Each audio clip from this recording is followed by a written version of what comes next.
Good afternoon, everyone, and welcome to today's edition of Black Health Trust. We are so happy that you took some time out. I know that this has been a full day for many people. I hope wherever you are, it's been a beautiful day. But we're going to talk about some very serious topics today affecting our community. And without further ado, I'm going to turn it over to our founder, Dr. Randall Maxson. Good afternoon, everyone. And again, as Dr. Neighbor Stephen, our queen, has said, welcome to the Black Health Trust. Thank you, Dr. Walks, for being here, and Dr. Hines also. And thank you, Simon, for being an engineer.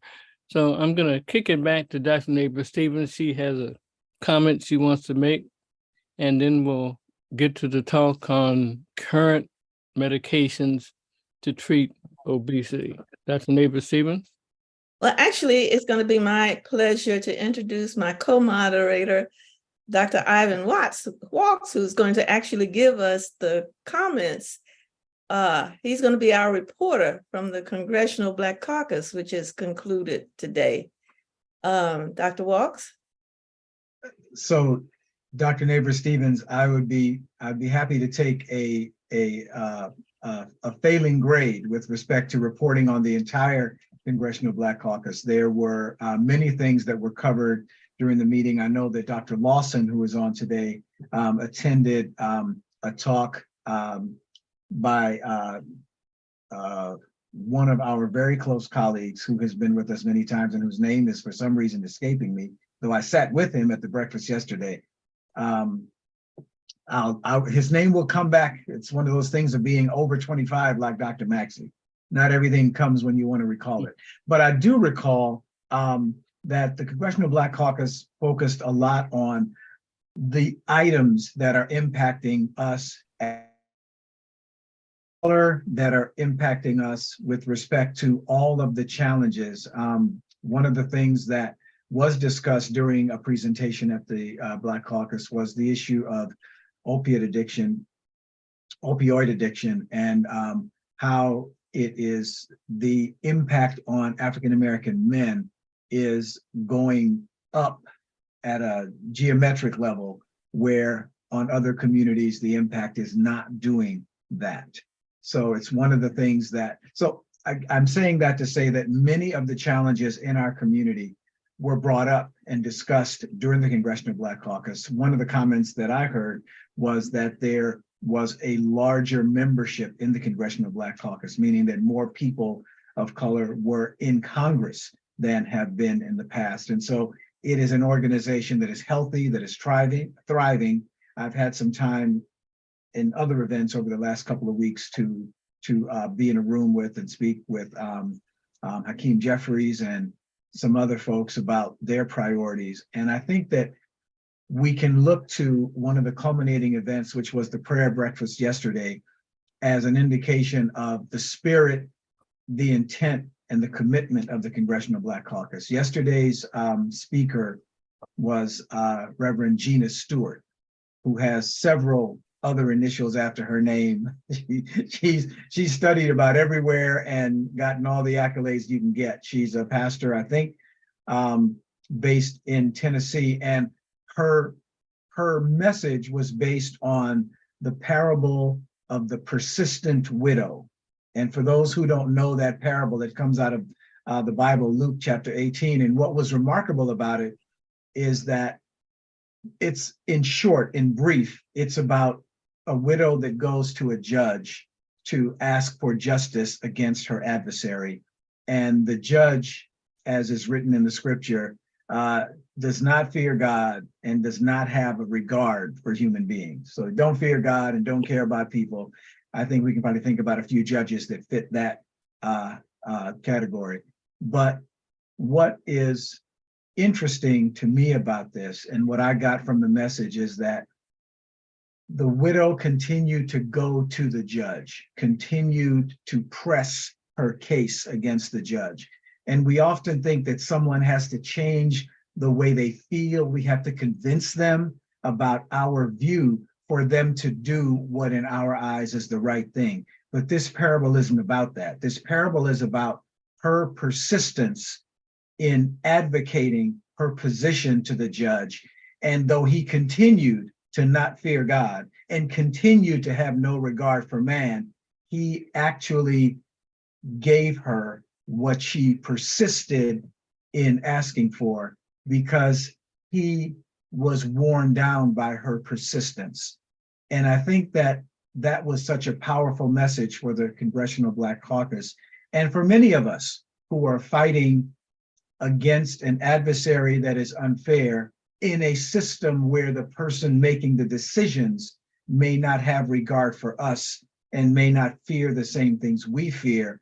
We should continue to press our case and not feel that the person we're pressing to has to change their mind and has to come over to our side. They may just give us what we want because we continue to press. And so the parable of the persistent widow is what's in Luke 18. And I think it's a great message for the work that the Congressional Black Caucus and the Black Health Trust has to push forward, because we can't depend on other people to come over to our side and our point of view. We just need to continue to press and expect that things may go our way no matter what they think. We just got to keep pushing them. So that was, to me, the big take-home message of the Black Caucus, knowing what it's facing and knowing that pressing forward is a way for us to expect that our case will ultimately be what we want it to be. Thank you, Dr. Marks. Dr. Neighbor Stevens. Well, wasn't expecting it to come back to me, and I was absorbing and reflecting on this concept, because frequently I feel like giving up because I think there's no hope. So this is indeed a timely message. We don't have time to be giving up. We have too much work to do. And Dr. Edwin Chapman is the name that I couldn't get. Forgive me, Dr. Lawson, don't tell on me. Dr. Chapman, who has been a participant and a contributor here on the Black Health Trust, was a featured speaker for the Congressional Black Caucus, and talked about the opioid epidemic and how it particularly is damaging our community. And he is one of the most persistent people that we know, and has gotten things changed, not because people came over to just encouraging him and to believing everything that he believes and wanting everything that he wants, but because of his persistence. So that message of persistence is really a great message for those of us, especially like you, Dr. Maxey, that have been toiling in the vineyard for quite some time. And they don't have to agree with you. We're just going to continue pushing on them. Thank you, Dr. Watson. That's Neighbor Stephen. Well, I'm the speaker for today, and I'm going to speak on current medications to treat obesity, which is a persistent problem that we need to keep harping on. I'm going to try to share my slides, Simon, It's an explosive problem. Interesting. Literally. Yes. I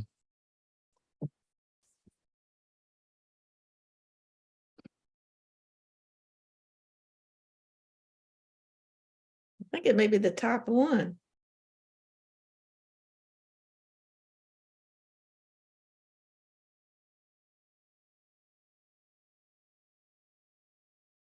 You can skip down to either Half Moon Bay or Puerto Rico, Dr. Maxey, and just let us all know what time we should show up. Okay. Well, we're going to talk about medications used to treat obesity. So a number of medications are approved by the FDA for the treatment of overweight or obesity. It is essential that the medications used in conjunction with healthy eating, physical activity, and behavior modifications, as medications usage without such change generally are not very successful. I'm going to try to move my pictures to the side if I can, so I can see my whole screen. Simon, how do I reduce the panel of pictures?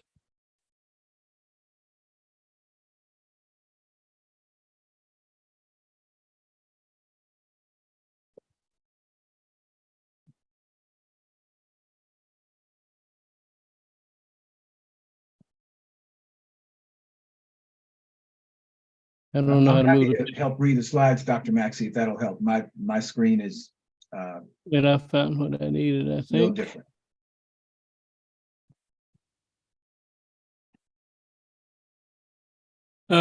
So before you make a decision to initiate drug therapy for people who are overweight, you have to consider what the risks are, the benefits, and the goals of therapy should be absolutely clear.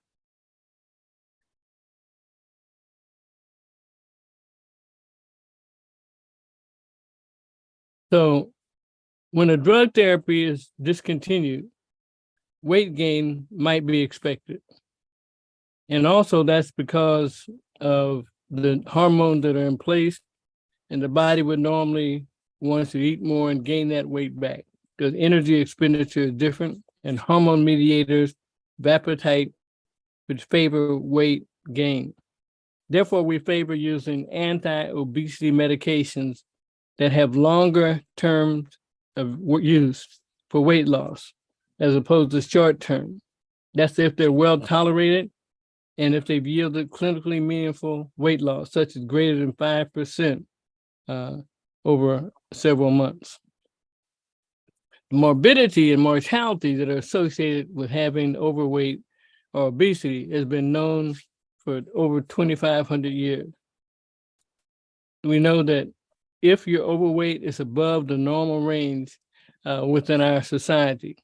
This is usually determined by calculating body mass index, or BMI, which is defined as the weight in kilograms divided by the height in square meters. Overweight is defined as a BMI of 25 to 29.9 kilograms per square meter. Obesity is defined as a BMI of greater than 30. Severe or morbid obesity is defined as a BMI of greater than 40. Now, if that number is that high, you can even start at 35 kilograms in the presence of comorbidity. So I wouldn't be concerned about the numbers in detail. The morbidity and mortality associated with being considered overweight has been known for a long time, and we need to be very concerned about that. So just aside a minute, we know that there's something called brown fat, and brown fat is healthy fat as opposed to white fat. And what I want to point out on this slide is simply that you can generate brown fat by exercising, and this can convert white or yellow fat to a more metabolically active brown fat. So by exercising, you can increase the good fat of your body. So bottom line, you need to have as much of this type of fat as possible. So you generate white fat, which is bad fat, by consuming too many calories and expending too few calories. As a species, white fat is very important for survival. It's a matter of how much and where it's located. You don't want fat around your belly. You don't want fat around your internal organs. So that's something to keep in mind. So if you want to optimize your brown fat functions, and you manage how much you eat, which manages your white fat load, and by doing precisely the same thing, you eat whole foods in moderation, stay active, practice stress resilience, and lead to a mindful lifestyle. Doing this will keep those mitochondrial humming while your health and wellness greatly increase. So on this slide, we just show that abdominal adiposity, or being fat around the waist, increases your cardiovascular risk.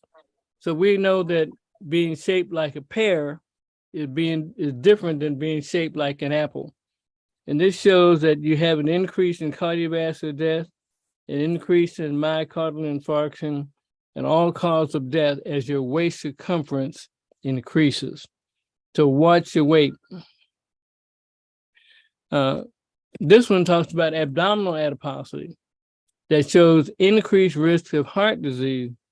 So as your waist size goes up, your chances of having a heart attack increase.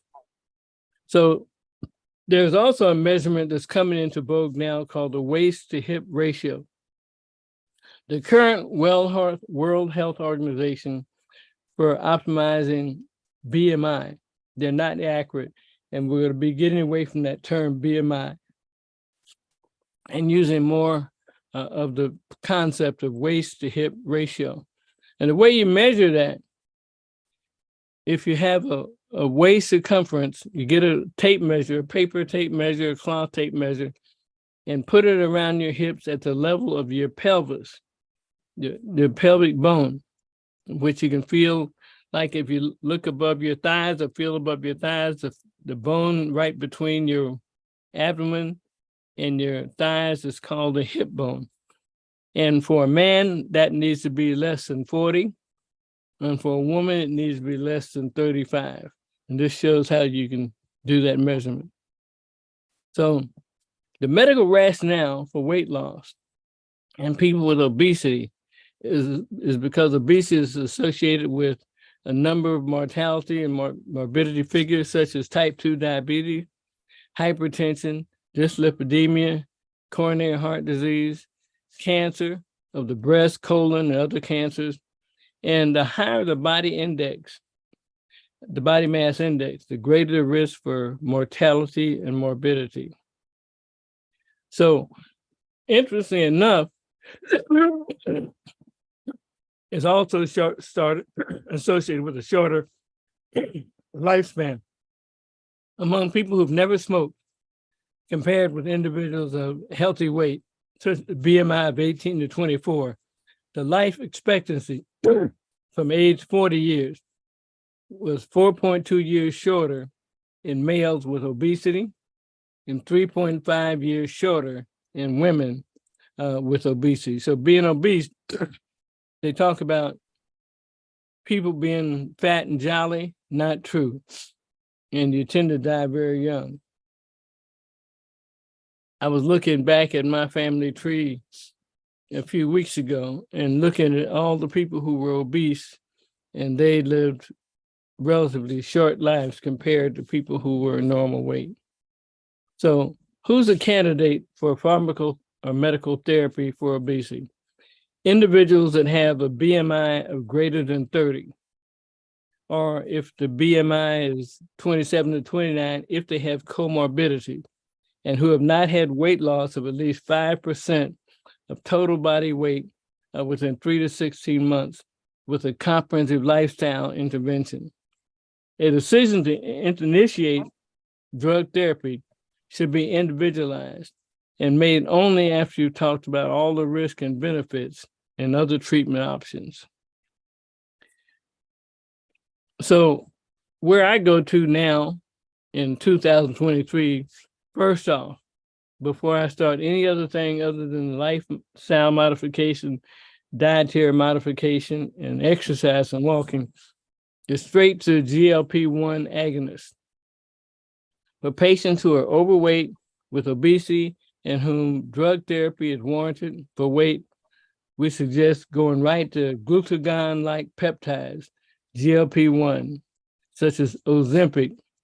And these are GLP-1 receptor agonists rather than any other agent as first-line treatments. These have been proven. They do have some side effects, but the main one we want to talk about is semaglutide. And that's because it's once a week, whereas liraglutide, another medication, is every day. And nobody wants to get stuck every day, at least I don't. So some medications, I just want to talk about them in general. Dr. Walsh, if you can read the title for me from the top. Sure. Pancreatic lipase inhibitors phentermine topiramate for long-term use. Okay, so the first drug in that is called orlistat. And orlistat is an oral medication, and you start it with 120 milligrams 3 times a day whenever you have a fat-containing meal. But it has side effects. It causes a lot of flatulence. There's another word that starts with an F that will tell you what that is. It has cramps, oily spotting, rare kidney and liver disease can happen, or injury can happen. It's contraindicated in pregnancy, as are most of these medications. It's not a controlled substance. So orlistat is something you can take. It's on the market. It's FDA approved for long-term use. The next one is phentermine topiramate. This starts off 1 time a day for the first 14 days, and then you titrate it. It has the side effects of dry mouth.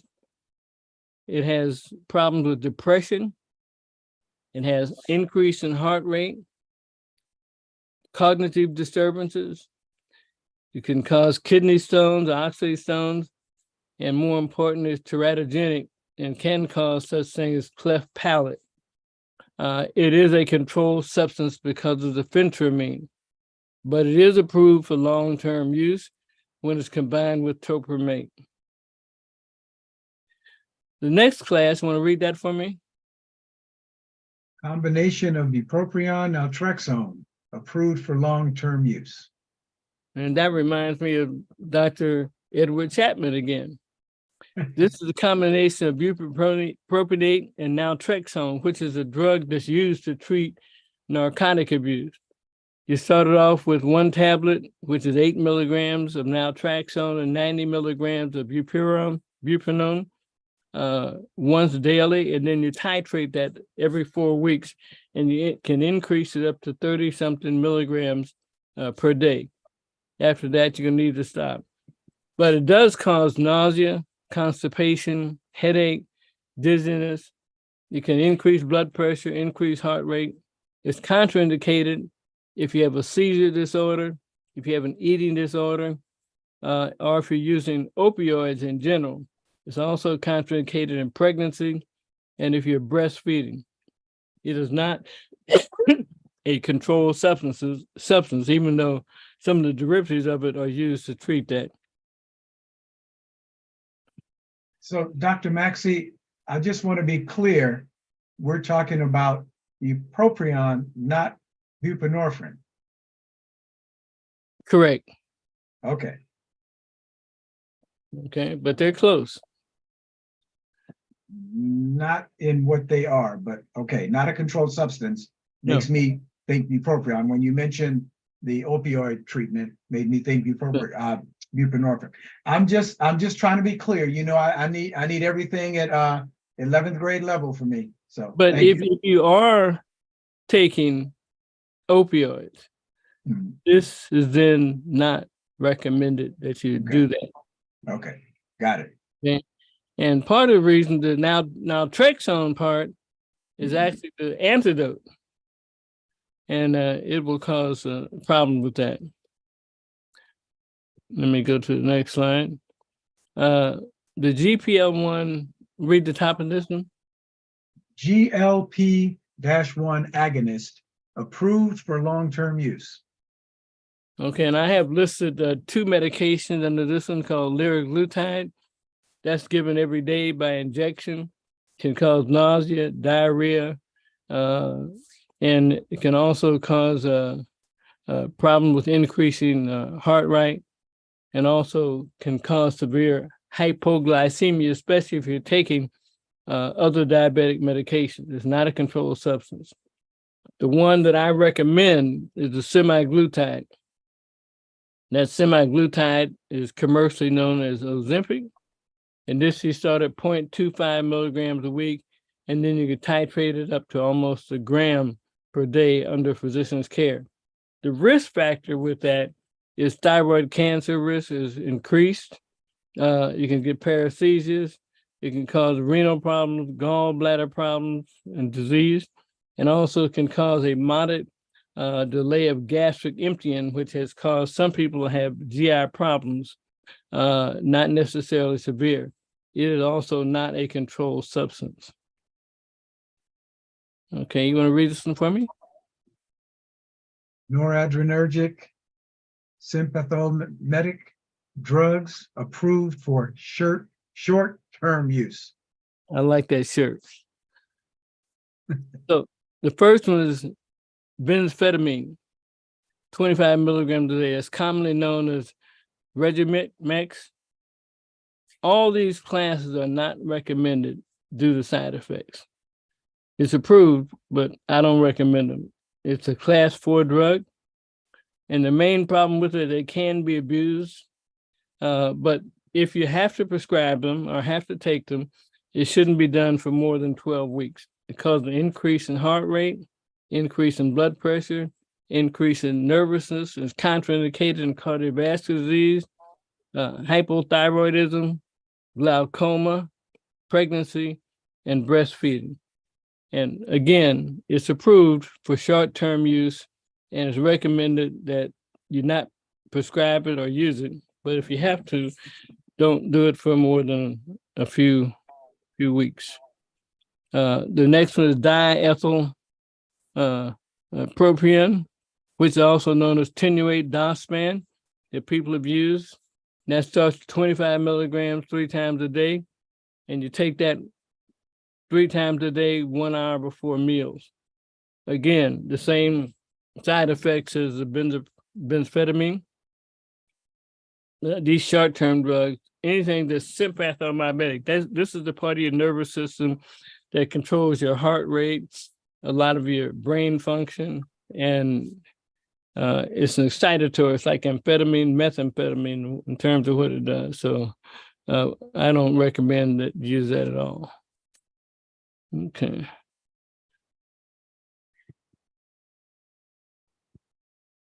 So there are dietary supplements that are not recommended. We recommend using those supplements for weight loss. We don't.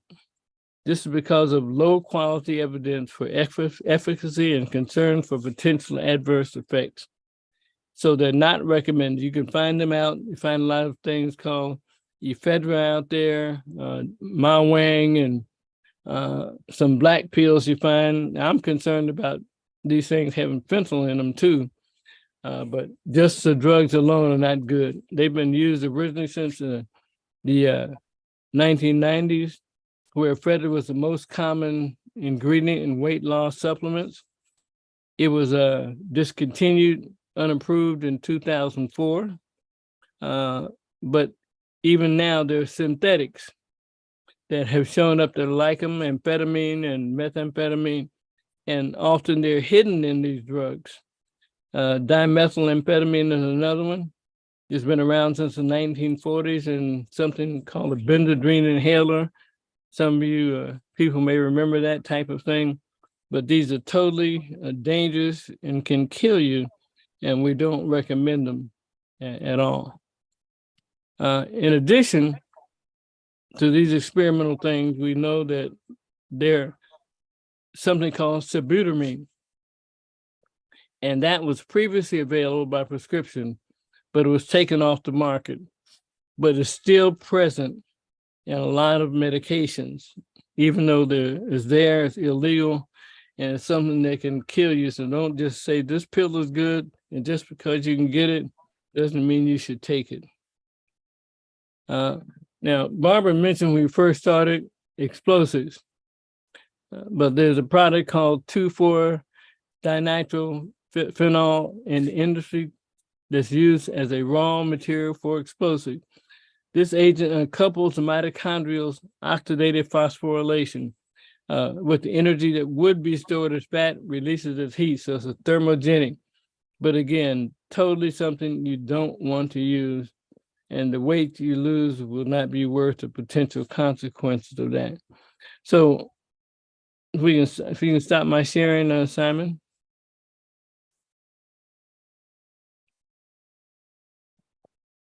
The idea here is that we have new drugs that are relatively efficacious, meaning that they work. There's no drug that you can take that does not have potential side effects. All drugs have to be compared or considered with the patient, with whether they're pregnant, what their risk factors are, what their status is. You should try to lose weight mostly by exercise, lifestyle change, dietary modification. But if you have to use drugs, you should definitely be above BMI of 30, and you should consider what those risk factors are. And then combine those drugs with exercise, dietary modification, and being healthy as much as you can. Drugs have a use, but they're not always the best way to treat things. Thank you very much. Well, thank you, Dr. Maxey, for reviewing the drugs. Now, I'd like to ask Dr. Walks a question. Dr. Maxey started his talk by saying, and I'm kind of paraphrasing, that you become obese by taking in more calories than you burn off, which has kind of been the equation that has been repeated over and over again as long as I've been in medicine. I don't know when it started, but there's recent evidence that there's a lot more to the obesity story than just eating more than you burn off. And I was wondering, Dr. Walks, if you could just contribute some thought to the audience regarding how we get obese in the first place, especially Black people, because this obesity problem is, like so many other things, totally disproportionately, adversely impacting our community. But part of the reason is because of living Black in America. So, Dr. Walks, could you add in on that? So thank you, Dr. Barbara Nabrit Stevens. I'm gonna use your whole government name because this is a conversation all by itself. There are so many factors that contribute. First of all, when we look at the nice measures that Dr. Maxey showed us, some of us are built differently depending on where we come from.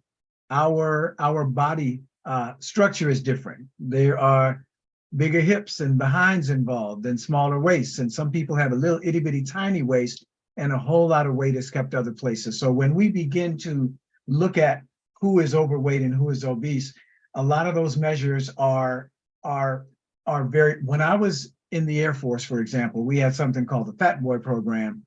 And if you weighed more than a certain amount for your height, you had to go in the Fat Boy program. Then they decided, wait a minute, some people are very muscular and they may be not as tall, but weigh as much because they're in the weight room working out.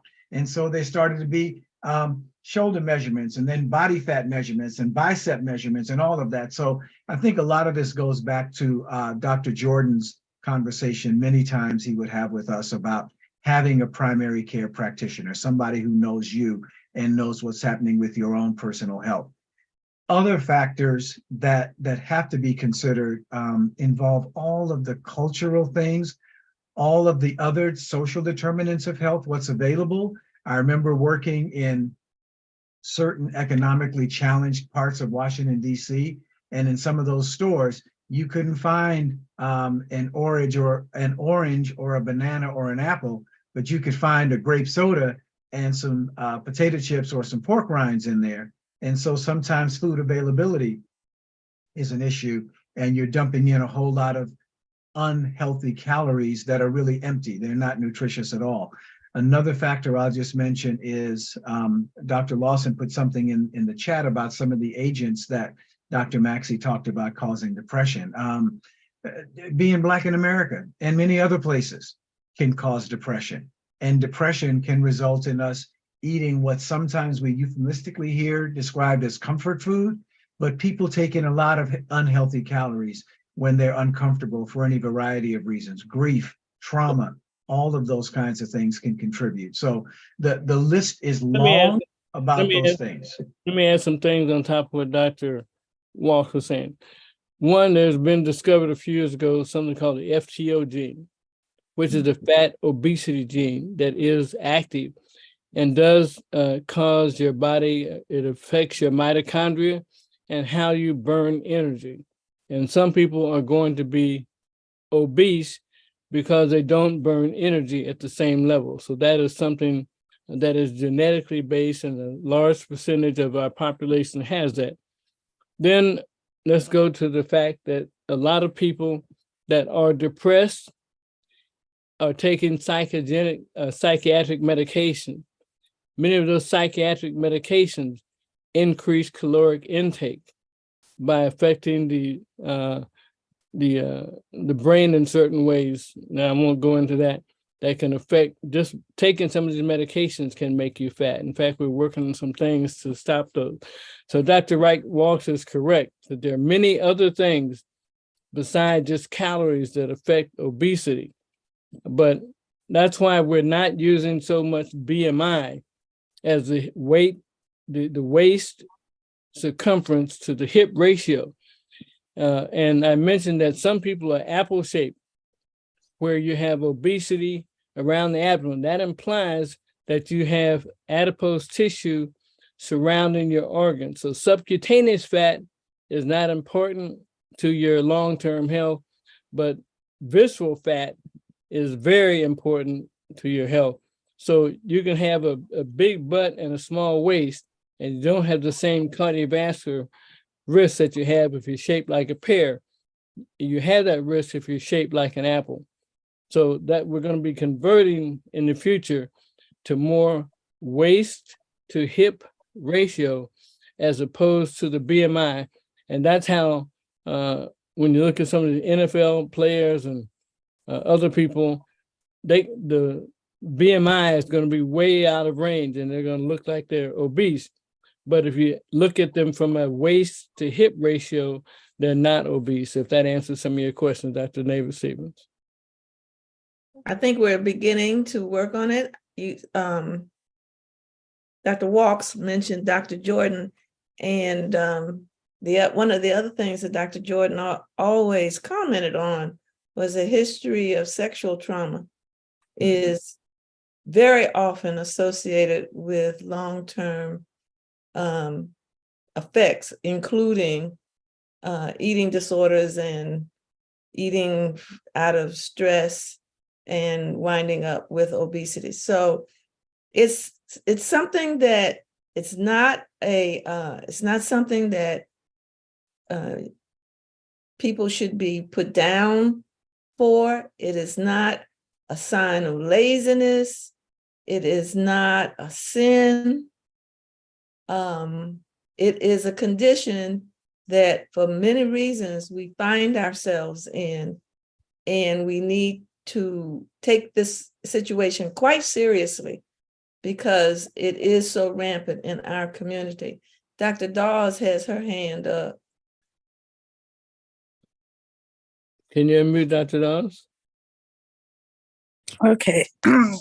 I'm just commenting in Jamaica. So I ran a wellness clinic for a few years, and we did BMIs and percent body fat. I think we are really in trouble because the younger people who were even in the normal range of BMI had very high percentages of body fat, much higher than they should be for their BMI. So what we're saying is people are normal weight, but their percent body fat is high. And it's not because they have a great big butt or a lot of breasts. A lot of it is around the stomach. And when you talk to them, nobody does any exercise anymore. I think in the old days, and I'm living in Jamaica, we actually played in the fields, go swim in the river, go swim in the beach. They don't do that. They take taxis everywhere. They say they can't walk, partially because of the crime. So the generation coming up is very unhealthy. I taught a class on Friday with medical students, and we have had so many of them be sick in the last few weeks.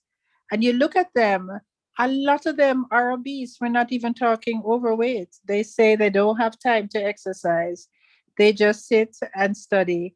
They don't eat well because on campus, you have to buy your food, and a lot of the food served in many institutions are not healthy, or you buy fast food.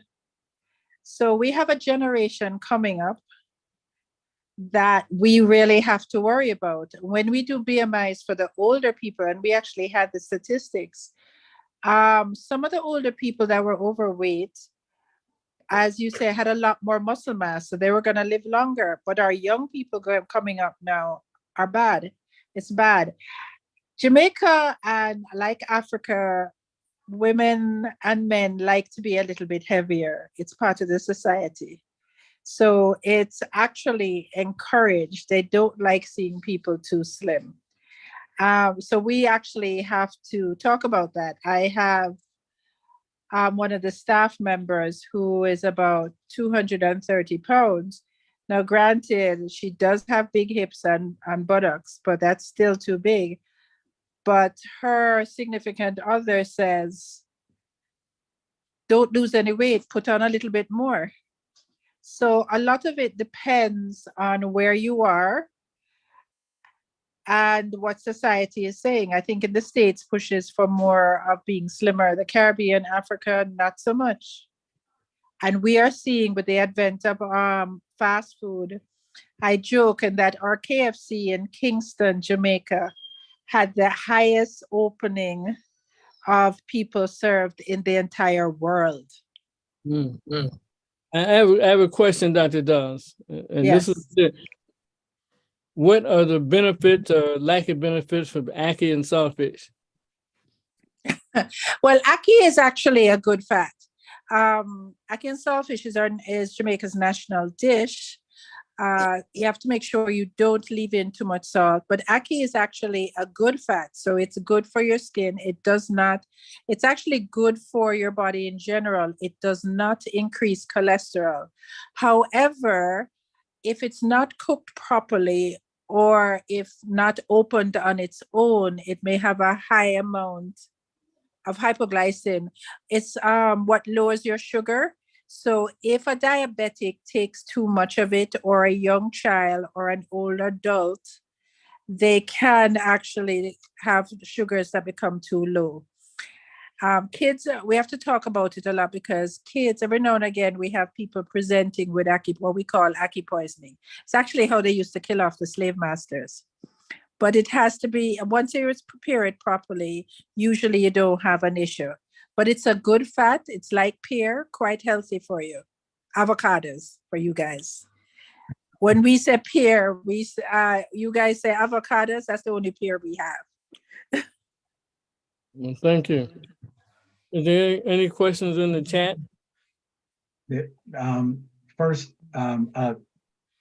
yes, Dr. Lawson has a long statement in the chat that I think is certainly worth us paying attention to. And if we could unmute Dr. Lawson and let him make a comment about what he has in the chat, that would be helpful.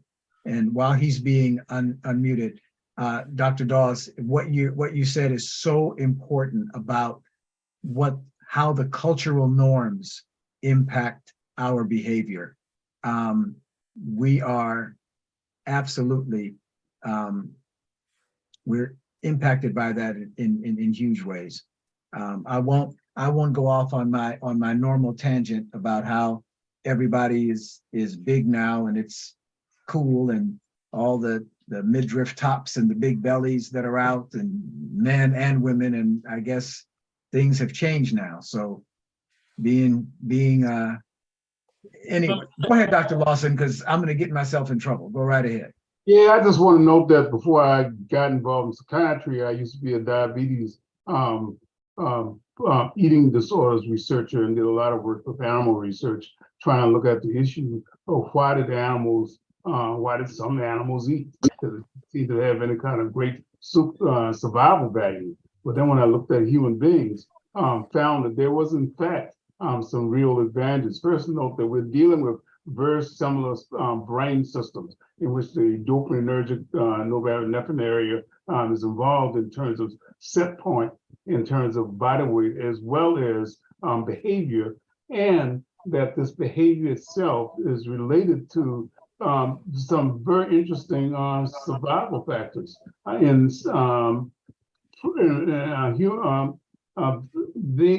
most of us evolved from beings that lived in areas in which there were very little availability of carbohydrates. So it was a survival factor to be able to not only to retain food, but also become obese, because it would take you through those times in which there was famine or some other factors.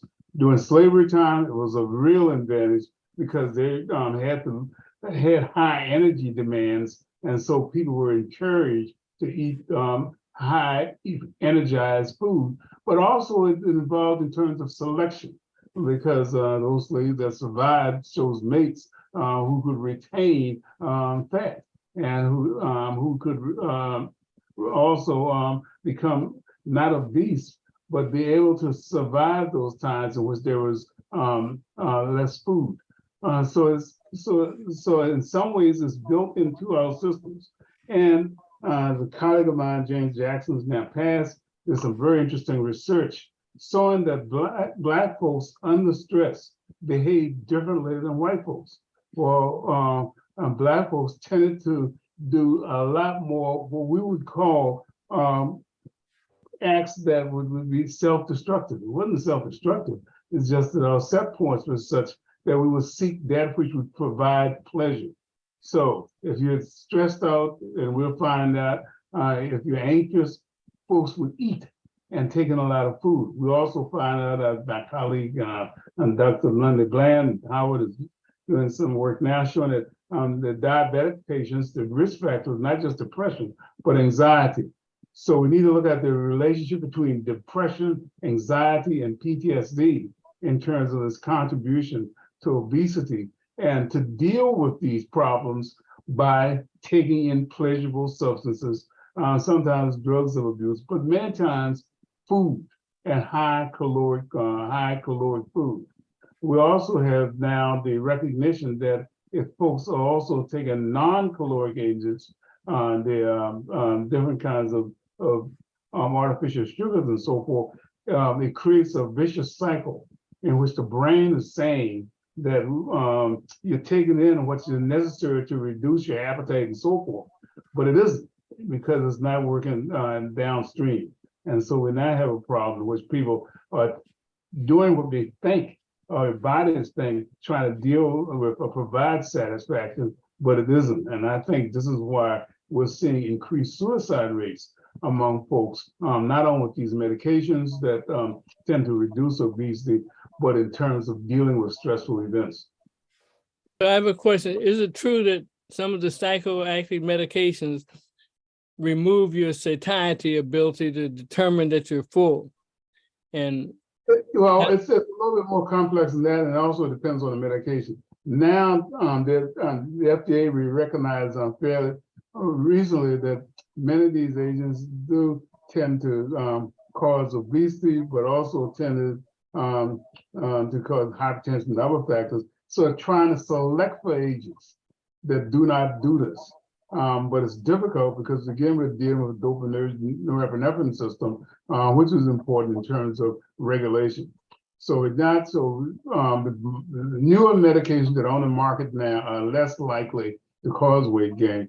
But unfortunately, many of the time, these newer medications are more expensive. She went into the garbage twice and climbed out. And insurance companies won't pay for it. When I'm saying for the outside.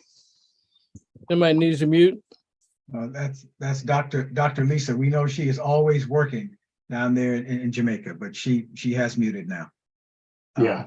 So the good news is newer medications tend to be less problematic, but the bad news is that many of the medications that our patients are on, the old tricyclic antidepressants, some of the old antipsychotics and so forth, are known to cause metabolic syndrome and to cause obesity.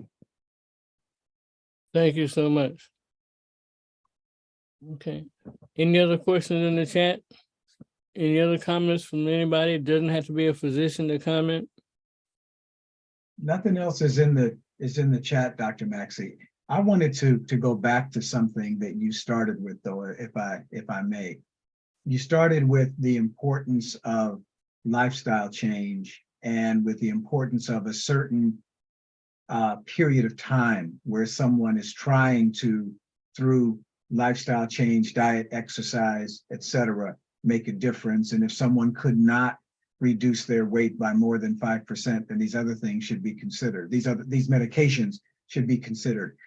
I think another part of our cultural challenge is just that we're waiting for somebody else to do it. We're waiting for the FDA to approve a new drug. We're waiting for somebody to perform surgery on us. We're waiting for something else. And there really has to be a certain amount of encouragement in what can you do, the individual? How can you take as good care of yourself as you can? Because maybe I'm trading higher incidence of heart disease from being obese to higher incidence of heart disease from the medication that I'm taking, so I'm not obese. These don't appear to be simple solutions all the time. Let me discuss that for a minute. That's a very important point you're making. But let me go back a little bit further. I'm looking at Dr. Neighbor-Steven. I remember my ancestors, most of whom were from the South. And do you even remember anything called a corset? Yeah. I remember all the older women seemed to wear corsets to, which I guess to squeeze your fat into it. But more importantly, the reason I talked about this semaglutide, and there's other ones out now, the GLP-1s and GLP-2s, not only do they decrease your cardiovascular disease in your because of obesity, but they have a decreased cardiovascular disease profile. And so that's why I mentioned that first, that is now not a secondary thought, but the first drug you should go to. And the risks for cardiovascular disease are extremely small. In fact, it will decrease your cardiovascular disease due to stroke and heart disease, et cetera. So that's something that is not, you're not just trading something that can hurt you, but you're trading something that can help you with those risk factors, Dr. Walks. Okay, so Dr. Lisa put her hand back up, and then Dr. Lawson did his as well. So if we can unmute Dr. Lisa again. Apologies, sorry, someone came in. Quick, I had, actually, this is more of a question. I think somebody pointed out that, especially in Black women, what we are seeing are Black women who are morbidly obese. They do have childhood trauma. A lot of it is childhood rape. If you can't get them into treatment for dealing with it psychiatrically, can they ever lose the weight even with these drugs? Yes, they can. They can. But you want to have the mental treatment as well, but they can definitely lose weight with the semaglutide and the other GLP ones. They can lose weight, definitely. But even those things plateau. After a year or so, they may plateau. And then after they plateau, you can still continue with a lower dose. But again, you might have overeating continue if that psychiatric problem still continues. Right. Going along with that, are they usually morbidly obese once they have this childhood trauma? Because I'm really surprised at the number of morbidly obese when I actually sit and talk to them are survivors of abuse, sexual abuse. They're not just a little overweight. Is that the usual trend? That they're just really markedly obese, or I'm just seeing those here like that? That's for you, Dr. Walks. And well, I'll start and let Dr. Lawson add. I don't think I would say it's usual, but I do think it's something that you can see. I've certainly seen it where someone is trying to maybe subconsciously, maybe consciously hide, make themselves not attractive. And as Dr. Lawson mentioned earlier, eating things that will make them not feel bad. So back to Dr. Maxey's point, absolutely, it's important to, once someone comes out and mentions that they have this kind of trauma, Dr. Lisa, I think it matters a lot that we have a resource available, that we have a referral available, and that we let them know that it's okay to talk about that. And there is a place that they can get help processing this trauma that they've had. So I think, okay, so my thing, unfortunately in Jamaica, we probably have one psychiatrist publicly for about a population of about 400,000 to 500,000. So let me just follow up with that, Dr. Lisa. I think it's important that we don't put everything on the psychiatrist to do. There's a lot of other expertise, especially in dealing with folks that need to talk through and work through things. And again, it's that we think that a lot of times medication is, I got to get the right pills. And it's oftentimes not that has to happen when someone is able to talk about and look at building other resources. It's talk therapy. I agree. Talk therapy and actually has to go hand in hand. The reason I'm asking, in our population, we may have one psychiatrist, a resident, and 2 psychiatric nurses, and the rest are all aides. And I would say our clinic population for psychiatry has to be at least 30,000. It's broad, covering the whole range, schizophrenia, depression, the whole range. So the reason I asked that question is actually, if we got access to the pills, could they lose weight as well as feel better with pills? Because in reality, finding someone to talk to for these patients are very, very difficult. That some are using ministers, but half of it, when they use ministers or people from the church, it still reaches other people, I'm told. Honestly, in my office, I don't have time. Let me ask Dr. Walks and Lawson a question at the same time. Is sexual abuse traumatic primarily in Western society as much as it is in other societies? It seems like we elevate sex to a high degree here that may not be so traumatic other places. I don't know if I'm right or wrong on that, but you're wrong. We found that it's I found it's a big problem, both in terms of Arab societies, in terms of some Asian, China. It's a big, even though it's tolerated, the women are still traumatized. The difference is that, for instance, in China, they have high rates of suicide, but low rates of rated depression. And that's because the culture is discouraged from talking about it. When I was in Kenya, there was a lot of cases of rape and incest. And we actually there was a legislator who was trying to say that it should not be illegal for, we don't have rape in Kenya, and it should not be illegal for a Black man to say he raped a Black woman. So there's strong cultural taboos against women expressing those kinds of feelings and concerns. But the same consequences we're seeing, and it's been expressed in terms of, if you can get away to find, looking at some of the consequences of depression and trauma, you find very similar results in terms of other countries as well. The reason I say that, I spent some time in American Samoa, and there's a tradition down there of incest. And I forget what they call it right now, but they actually feminize the youngest child to stay at home to take care of the parents. And there's a lot of incest that goes. And I don't know that how much trauma is around that as much as tradition. The same in Guam, the Philippines, and some of those South Pacific islands. I'm wondering if that's been looked at psychiatrically, what's going on with those cultures. Yeah, and also in terms of in Kenya, we're looking at Maasai, where incest is actually encouraged, but which not the same kind of trauma. And again, I want to make a difference between incest and rape.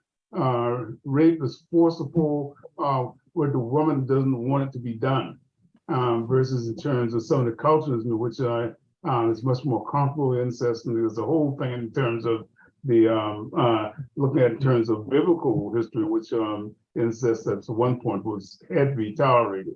So just so in terms of forcible sexual acts, pretty much every culture I've looked at, it leads to traumatic experiences.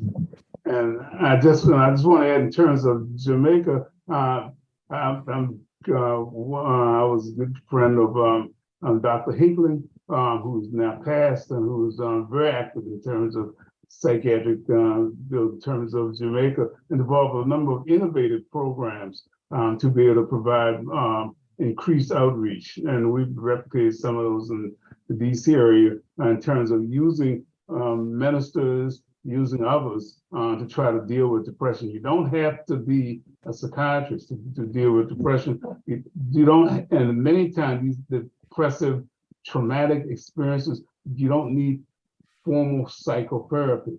There are a number of behavioral techniques that we now have available that can be taught to community individuals and others. There are some people that do need extensive psychotherapy and so forth, but many people do not need to. Things like motivation interviewing and others can be very effective in terms of dealing with some of these issues. And I just wanted to, again, emphasize that also, so you don't need to have, and I know some of my psychiatric colleagues, especially analysts, will disagree, but you don't need to have an extensive work system to be able to deal with this trauma. Now, how common is it? We did a study at Howard a couple of years ago showing that half of the people in the primary care clinic had evidence of post-traumatic stress disorder or depression or both. When we published it, a lot of people disagreed with it. Then it went out and it was replicated again in Atlanta, and we found that many inner city communities that have in primary care clinics, a good half of the people have trauma experience that leads to clinical PTSD or depression, but no one ever looks at it unless you use specific screening instruments that can pick it up. So it's very common, and also this under recognition, I think, is a contributor to the extensiveness of obesity. Now, is it a need to morbid obesity? Not necessarily. There's a whole range of effects. There are some people who stop eating, and yes, anorexia nervosa does exist in the Black community. So we have a full range of those kinds of individuals. And I just encourage our audience, especially if you're in primary care, to look carefully and try to have some of the screening instruments we use to recognize not only that folks develop depression and anxiety and frank post-traumatic stress disorder, but there is a relationship to the problems of hypertension, diabetes, and obesity. Thank you so much. I think we're about ready for our final comments. My co-moderator is Dr. Walks. So first of all, thank you, Dr. Lawson, always a wealth of knowledge for us. And thank you, Dr. Lisa Kirvan-Dawes, for participating and broadening our conversation internationally, because our challenges are international. I want to, as we do research and as we understand more about populations, I always want to pull it back to the individual. There are folks who grow up in all kinds of environments, and I think we have to allow a space for folks to tell us what their concerns are and what their history is. I would hate to take my car in to the mechanic and they say, oh, well, this is a Ford. It must be the transmission. We don't need to run any tests. Or, well, this is the Chevrolet. It must be the brakes. We have to allow folks to tell us what their challenges are and what's happening, because obesity may be, as Dr. Maxey said, related to a gene and something or it may be related to some trauma. It may be related to a poor food availability. And so if you are trying to deal with our topic today of obesity and not allowing the person to tell you their history and trying to see what part of their history may be connected to their appearance when they come in, you have a very poor chance of really addressing all the needs of that patient. So getting to know people, listening to them, understanding that things are very seldom as simple as they may appear when someone is walking down the street, I think is my take-home message from today. Thank you, Dr. Walks. Dr. Barbara Davis-Stevens? No, I think I'm going to repeat something that I seem to say fairly frequently, which is this is a subject that warrants additional conversation and exploration. And as time goes on, we will return to this topic from different angles. My sadness, however, is related to what Dr. Walks was talking about, which is allowing people to share. From the cases I review day in and day out, what I see are providers who don't care.